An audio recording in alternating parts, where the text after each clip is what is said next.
No one cares about The Mandalorian. Interest in the show has dropped off a cliff in its third season. Even for Star Wars, which has been in a perpetual state of crisis since 2017, this feels like a devastating blow.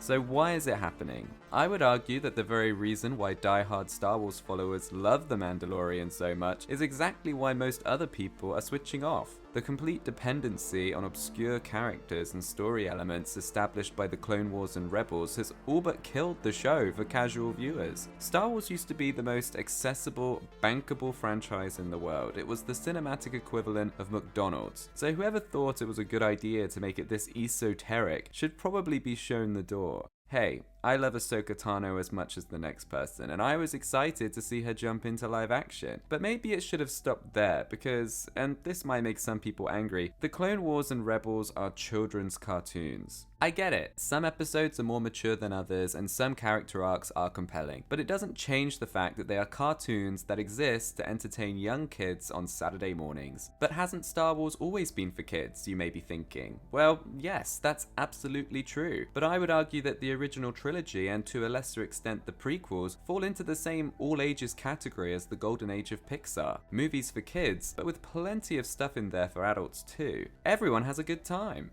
This is not the case for the animated shows. They are primarily young in tone, and I'm sorry if that bursts your bubble, but it's true. Most fully grown adults are not willing to watch 10 plus seasons of these animated shows just so they can have a rough understanding of what's going on in The Mandalorian. And I know that if anyone finds this video, there will be comments saying that I'm a Philistine, so let me make one thing clear. I'm one of the weirdos. I watched the Clone Wars to the very end, albeit skipping some episodes that just seemed like a total waste of time. But it's obvious that Lucasfilm has grossly overestimated how many people will be willing to do the same. Which brings us to The Mandalorian Season 3, coming off the back of the truly abysmal Book of Boba Fett, which started out dull and ended up just bewildering. We have yet another story about the politics and customs of Mandalore, a planet that never appeared or played any role in the main Star Wars saga and wasn't even that interesting in the cartoons.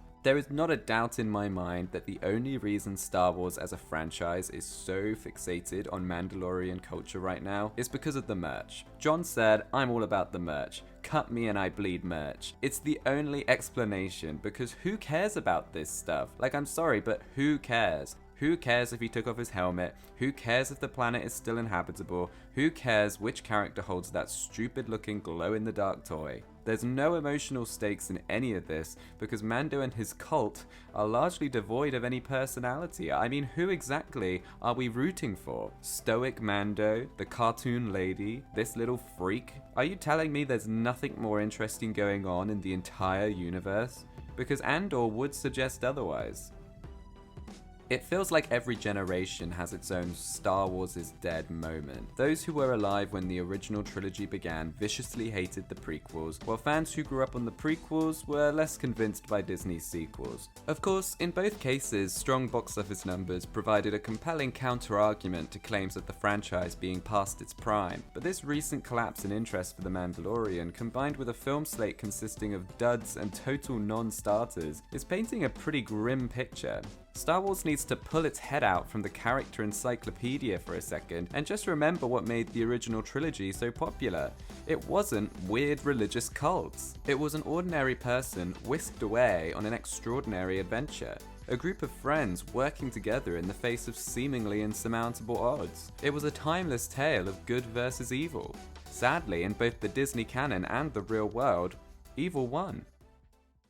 I'm conscious that I've come down pretty hard on the Star Wars animated shows in this video, so let me clarify that I don't hate any of them, and I'm not making fun of people who watch them. I just think it's very niche material to be betting the future of the franchise on, and it's alienating to mainstream viewers. While not the only problem Star Wars faces right now, it's certainly a contributing factor to the declining popularity of The Mandalorian and the franchise more generally.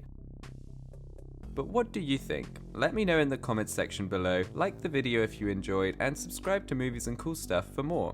See you next time.